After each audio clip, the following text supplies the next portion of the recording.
Father God, we come before you right now, Lord. Thank you for this day. Thank you for this week that you brought us through, Lord.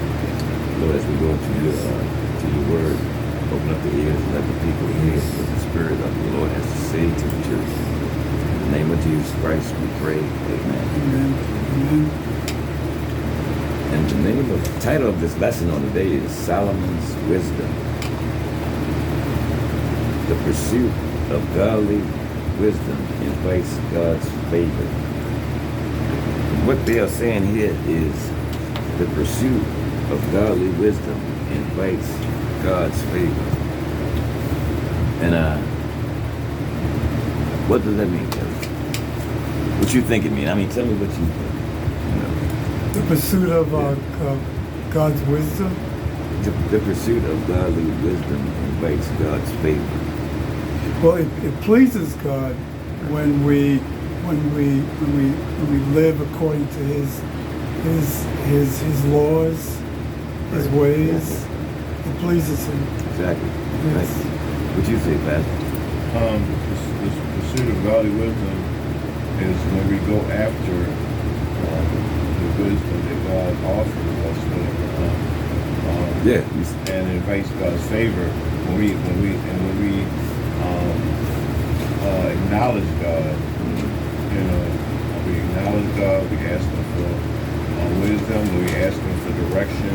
We ask Him for advice. Right. It's all part of wisdom, and it invites His favor because He honors us because we recognize Him. Right. So yeah. But you got to go after it. Though. Right. The Bible says that that God will give wisdom, and He won't hold it back. That's so true. I think the word He used is upbraid, whatever. That means that He won't hold it back. If you ask for it, He won't hold it back. Yeah. See, that's what the Bible says. It says, seek God's favor. Yeah. Mm-hmm. The Bible tells you, like it says, seek and you shall find. Mm-hmm. It says, knock and the door shall be open. Mm-hmm. Yeah. See, we got to go to God for what we want. We can't just sit back and think that things are just going to happen because they're not going to just happen. You got to go to God in prayer. You got to seek after what you want. I mean, if you seek God, a lot of times, I don't know why He put favor on certain people's life, but God puts favor in people's lives, man, for reasons, for purposes. For His purpose. Yeah, for His purpose. Yeah. Lesson overview. It says the focus of this lesson is a famous episode in the life of King Solomon, recorded in both 1 Kings 3 and 2, 2 Chronicles, and 1 Solomon asked God for wisdom to rule justly. What do they mean by rule justly? See, he wanted to rule fairly, He wanted to be fair about this thing, justly, right, Pastor? Yeah, he wanted him to rule fairly. He didn't want to have no kind of agenda behind what he was doing, So to rule justly is to rule according to God's laws, not in favor of anyone. Yeah, I mean, I would say that's correctly. What do you think, Pastor? It means to rule, rule righteously, whatever. Be fair. Right. Not have any favoritism. According to God's will. Right. In right standing with God. When you rule, you want to make sure that you rule justly, you rule righteously, and what you do is pleasing in God's sight and governing yourself among the people. Yeah. Make sure whatever you're doing is pleasing in God's sight first and foremost. But then you want to make sure that you're fair in your ruling with the people. Right.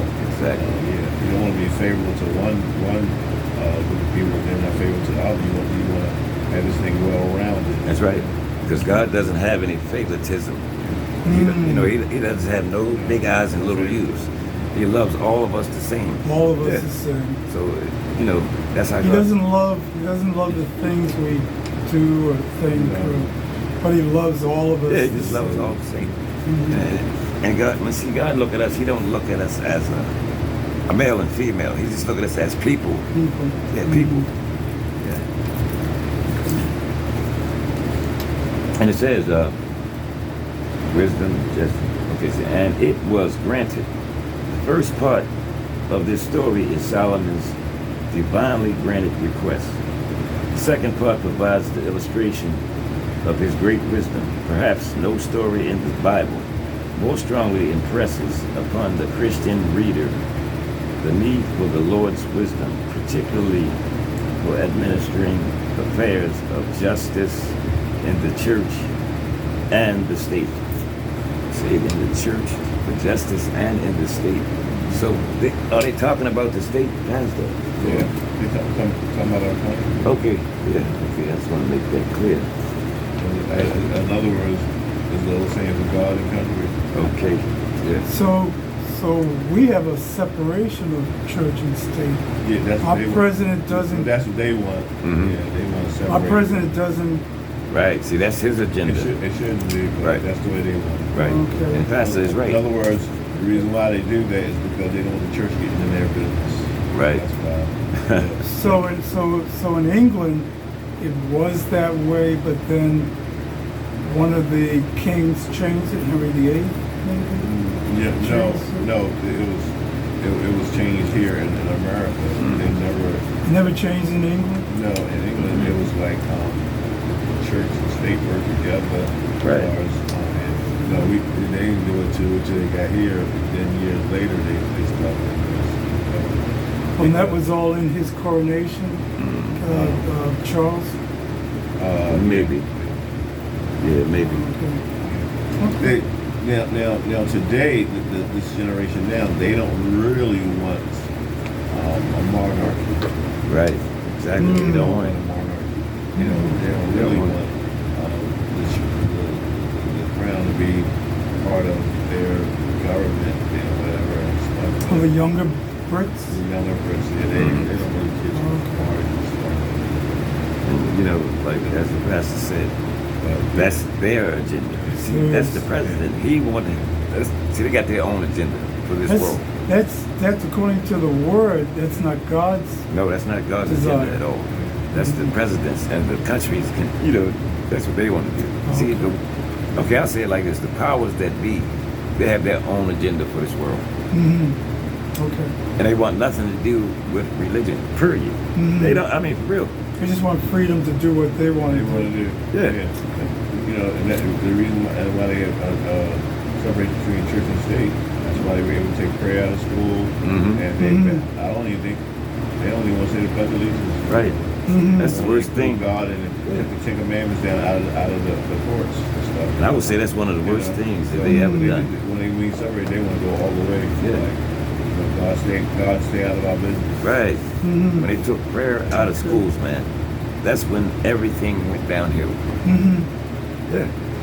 And that's a shame because these kids don't even know anything about God, man. I mean, at least that was something to get them started in the morning, saying that prayer, and to keep the school kind of covered, under God's blood, man. You know what I mean? I think for us it was like Put your hand over your heart, right pledge hand. allegiance to the flag. But for prayer, it was silent, if I remember. Right. It was silent. And only God knows what some of us were praying for, thinking about. But, They didn't care about their part, one nation under God. Right. Exactly. That's the rest of one nation under God. See, today's agenda is a whole lot different, man, because in this society that we are living in today, it's all about, see, we share space on this earth with darkness against light, and they're pushing in more darkness. Yeah, they're pushing a lot of darkness in and trying to get the light out. But see, they can't, because the light always overrides the darkness. I mean, imagine yourself going into a dark room, lighting a candle. It lights the whole room up. Yes. Because light has always overpowered the darkness. Yeah.